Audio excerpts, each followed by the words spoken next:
കർത്താവിൻ്റെ മഹത്വമുള്ള നാമം വാഴ്ത്തപ്പെടുമാറാകട്ടെ. അനുഗ്രഹീതമായ ഈ നല്ല പ്രഭാതത്തിനായിട്ട് കർത്താവിന് സ്തോത്രം ചെയ്യുന്നു. ഈ പ്രഭാത സന്ദേശം കേൾക്കുന്ന എല്ലാ പ്രിയപ്പെട്ടവർക്കും വീണ്ടും വരുന്നവനായ ക്രിസ്തയേശുവിൻ്റെ ധന്യമുള്ള നാമത്തിൽ എൻ്റെ പ്രഭാത വന്ദനങ്ങളെ ഈ നിമിഷം അർപ്പിക്കുകയാണ്. പ്രാർത്ഥനയോടും ദൈവാശ്രയത്തോടും കൂടെ ഈ സന്ദേശത്തിലേക്ക് നിങ്ങളുടെ ശ്രദ്ധയെ തിരിക്കുന്നു. 55-ാം സങ്കീർത്തനം അതിൻ്റെ 22-ാമത്തെ വാക്യം. നിൻ്റെ ഭാരം യഹോവയുടെ മേൽ വെച്ചുകൊള്ളുക, അവൻ നിന്നെ പുലർത്തും. നീതിമാൻ കുലുങ്ങിപ്പോകുവാൻ അവൻ ഒരു നാളും സമ്മതിക്കുകയില്ല.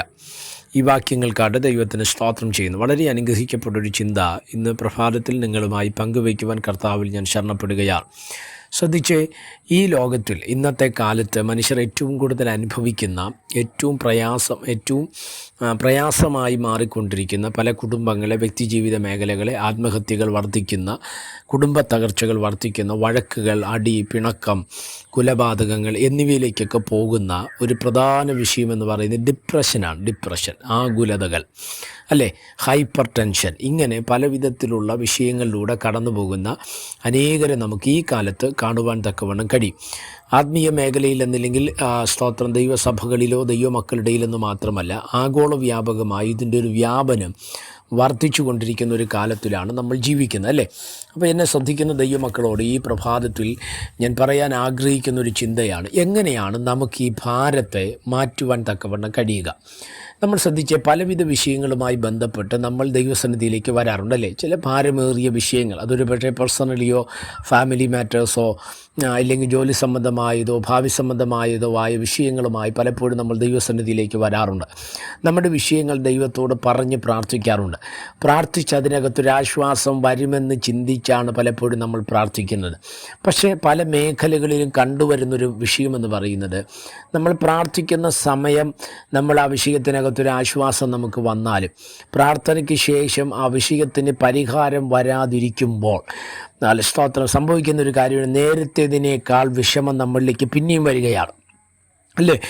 ഒന്നുകൂടെ ഇറങ്ങി പറഞ്ഞാൽ, ദൈവത്തിങ്കലുള്ള വിശ്വാസം പോലും കുറഞ്ഞു പോകത്തക്ക രീതിയിൽ പലപ്പോഴും ഇങ്ങനെയുള്ള വിഷയങ്ങൾ വഴിമാറാറുണ്ട്. അപ്പോൾ ഇവിടെ നിന്ന് എങ്ങനെയാണ് നമുക്ക് പരിഹാരം നേടുവാൻ കഴിയുക എന്നുള്ളത് ഒരു ചിന്ത ഈ വാക്യങ്ങളിലൂടെ നിങ്ങളുമായിട്ട് പങ്കുവയ്ക്കുവാൻ കർത്താവിൽ ശരണപ്പെടുകയാണ്.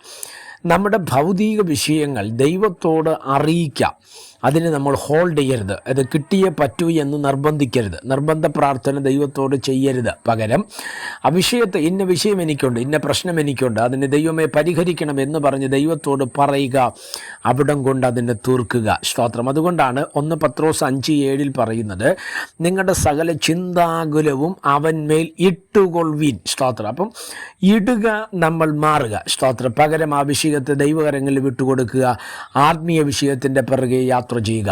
അങ്ങനെ വരുമ്പോൾ ഒരു ദൈവശക്തി നമ്മളിലേക്ക് വ്യാപരിപ്പാൻ തക്കവണ്ണം ഇടയാകും. ഫിലിപ്പി ലേഖനം 4-ാം അധ്യായത്തിൻ്റെ 13-ാമത്തെ വാക്യത്തിൽ ഇങ്ങനെ പറയുന്നു, എന്നെ ശക്തനാക്കുന്നവൻ മുഖാന്തരം ഞാൻ സകലത്തിനും മതിയായവൻ, അല്ലേ? അപ്പോൾ അവിടെ എന്താ ശ്രദ്ധിക്കേണ്ടത്? നമ്മളെ ശക്തനാക്കുന്നൊരു ദൈവമുണ്ട്. എവിടെ? പ്രശ്നങ്ങളെ അതിജീവിക്കാൻ, പ്രതിസന്ധികളെ അതിജീവിക്കാൻ, പ്രതികൂലങ്ങളെ അതിജീവിക്കുവാൻ നമ്മളെ ശക്തനാക്കുന്ന ഒരു ദൈവമുണ്ട്. അവൻ സകലത്തിനും മതിയായവനാണ്, അല്ലേ? അപ്പോൾ നമ്മുടെ മുമ്പിലുള്ള പ്രശ്നങ്ങൾക്ക് നമ്മുടെ മുൻപിൽ പരിഹാരമില്ല, പക്ഷേ ദൈവത്തിൻ്റെ മുമ്പിൽ അതിന് പരിഹാരമുണ്ട്.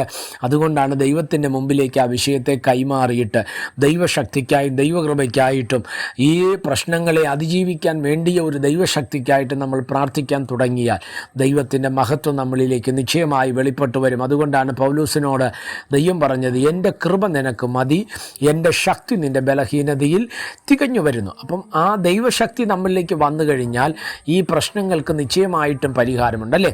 അപ്പോൾ പ്രശ്നം എല്ലാവർക്കും ഉണ്ട്, ഇല്ലെന്നല്ല. ഓരോരുത്തർക്കും ഓരോ മേഖലകളിൽ പ്രശ്നങ്ങളുള്ളവരാണ്. നമ്മുടെ ആഗ്രഹങ്ങൾ നിവർത്തിക്കാതെ വരുമ്പോൾ, നമ്മുടെ ഇഷ്ടങ്ങൾ നടക്കാതെ വരുന്ന സമയത്ത് നമ്മൾ ആകുലതകളിലേക്കും വ്യാകുലതകളിലേക്കും പോകും. പക്ഷേ അതിനേക്കാൾ ഉപരിയായി ദൈവത്തിലൊന്ന് ആശ്രയിക്കാമോ? കർത്താവേ, നിൻ്റെ കൃപ എനിക്ക് അനിവാര്യമാണ് ഈ ലോകത്തിൽ ജീവിപ്പാൻ എന്ന് പറഞ്ഞ് പ്രാർത്ഥിക്കാൻ നിങ്ങൾ തുടങ്ങിയേ, നിശ്ചയമായിട്ടും ദൈവത്തിൻ്റെ മഹത്വം അതിനകത്ത് വെളിപ്പെടും. നമ്മളെ വിട്ട് ആ ഭാരം മാറിപ്പോകുവാൻ തക്കവണ്ണം ഇടവരും. കർത്താവ് അതിനായിട്ട് നമ്മളെ സഹായിക്കട്ടെ. പ്രാർത്ഥിക്കാം. പരിശുദ്ധനായ ദൈവമേ, സ്വർഗീയ നല്ല പിതാവേ, ഈ സന്ദേശത്തിനായിട്ട് സ്തോത്രം ചെയ്യുന്നു. ഈ സന്ദേശം കേൾക്കുന്ന എല്ലാ പ്രിയപ്പെട്ടവരെ തൃക്കരങ്ങൾ തരുന്നു. അവിടെ നിന്ന് ചെറുകടി മറയ്ക്കുകയും സഹായിക്കുകയും അനുഗ്രഹിക്കുകയും ചെയ്താണ്. എല്ലാവിധമായ ആത്മീക ഭൗതിക നന്മകളാൽ ദൈവം നിറയ്ക്കും, കൂടെ ഇരുന്ന് ബലപ്പെടുത്തും. മഹത്വം അങ്ങേക്ക്. യേശു കർത്താവിൻ്റെ നാമത്തിൽ പ്രാർത്ഥനകളെ കേൾക്കണം. സ്വർഗീയ നല്ല പിതാവേ, ആമേൻ. എല്ലാവരെയും ദൈവം അനുഗ്രഹിക്കട്ടെ. God bless you.